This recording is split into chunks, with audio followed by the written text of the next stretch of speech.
इस सेशन में हम लोग देखेंगे सी प्रोग्रामिंग के एक और फीचर के बारे में, जो है फंक्शन। सो फंक्शन क्या है, आ, इसको कैसे हम प्रोग्रामिंग में यूज़ करते हैं, और इसको यूज़ करने की ज़रूरत क्या है, ये तीनों चीज़ें हम अभी देखेंगे। तो सबसे पहले अगर मैं फंक्शन की बात करूं, तो फंक्शन का उपयोग किसी भी कोड के रिपीटेशन को बचाने के लिए होता है।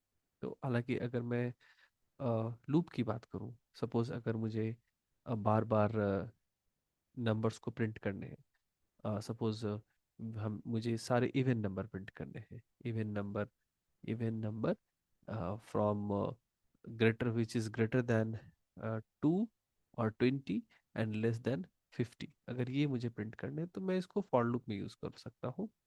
For I equal to 20 and I is less than 50, और वी कैन से 22, एंड अगर मैं आई यहाँ ग्रेटर इक्वल लेता हूँ तो and I equal to I plus 1, और यहाँ मैं चेक कर सकता हूँ कि if any I modulo 2 is equal to 0, अगर ऐसा होता है then we can print that number.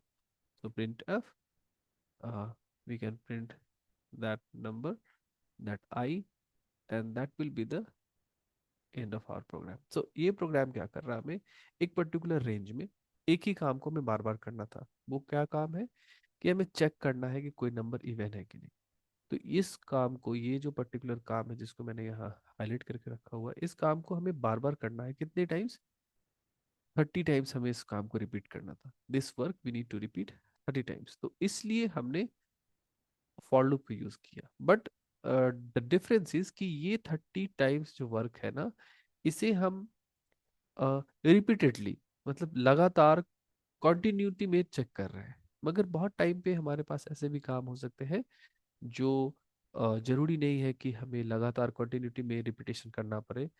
बहुत टाइम पे हमें डिस्क्रीट वे में मतलब अभी उसका रिक्वायरमेंट है, फिर थोड़ी देर नहीं है, फिर कभी उसका रिक्वायरमेंट आ सकता है, और उसके रिक्वायरमेंट में हमें कोई पैटर्न नहीं है, तो उस टाइम हम उस चीज़ों के लिए फंक्शन यूज़ करते हैं।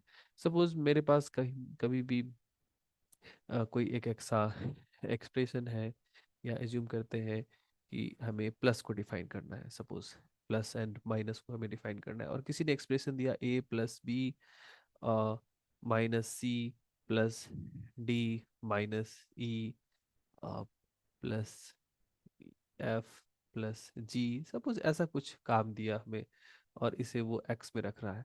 तो हमें क्या मिल रहा है कि एडिशन करना है, दूसरी बार भी करना है, तीसरी बार भी करना है, फिर सब्ट्रैक्शन करना है 1 टाइम्स, ट्वाइस। तो ये चीज़ें एडिशन ही हमें बार बार रिपीट हो रही है। तो फर्स्ट टाइम जो भी ऐड हो रहा है ना, वो अगर मैं इसको इस तरह से देखूँ, so if we perform add, तो we can say add A comma B एक काम है, और मैं ये भी देख सकता हूँ कि then add C comma D एक दूसरा काम है अपने पास, ठीक है। और फिर अपने पास ऐड ई कॉमा एफ भी एक तीसरा काम है। तो we can check out that. तो एक ही एडिशन का काम ना हम बार बार रिपीट कर रहे हैं। तो इन सब तरह के काम के लिए, लेकिन हमारे पास कोई पर्टिकुलर पैटर्न नहीं है, हम लगातार ये काम हमारे पास नहीं है। हो सकता है यहाँ बीच में एक मल्टीप्लिकेशन भी था, तो यहाँ हो सकता है ये इसके बदले हमारे पास सब्ट्रैक्शन का सिंबल आ जाए। तो कोई भी फिक्स पैटर्न नहीं है कि कितनी देर बाद प्लस आ रहा है माइनस आ रहा है। तो मैं लिमिटेशन बस प्लस एंड माइनस की बात नहीं बोल रहा हूँ, और भी बहुत सारे सिचुएशन हो सकते हैं। जनरली मैंने देखा है कि कोड रिपीटेशन की जब हम बात करते हैं कि एक ही कोड को बार बार यूज करना, तो इसमें हमारे पास लूप भी आता है, क्योंकि लूप में भी हम एक ही कोड को ना बार बार यूज कर रहे होते हैं। बट यू इसके डिफरेंस को बड़ा ही माइनर गैप के साथ समझना होगा कि अगर हमें एक ही काम को कॉन्टिन्यूटी में करना है, तो हम वहाँ लूप यूज करते हैं। बट अगर उसी काम को हमें डिस्क्रीट वे में करना है, तो वहाँ हम फंक्शन यूज करते हैं। तो नेक्स्ट वीडियो में हम देखेंगे, this was the basic requirement about function. अभी देखेंगे कि फंक्शन को हम डिफाइन कैसे करते हैं, और फिर फंक्शन को हम यूज कैसे कर सकते हैं।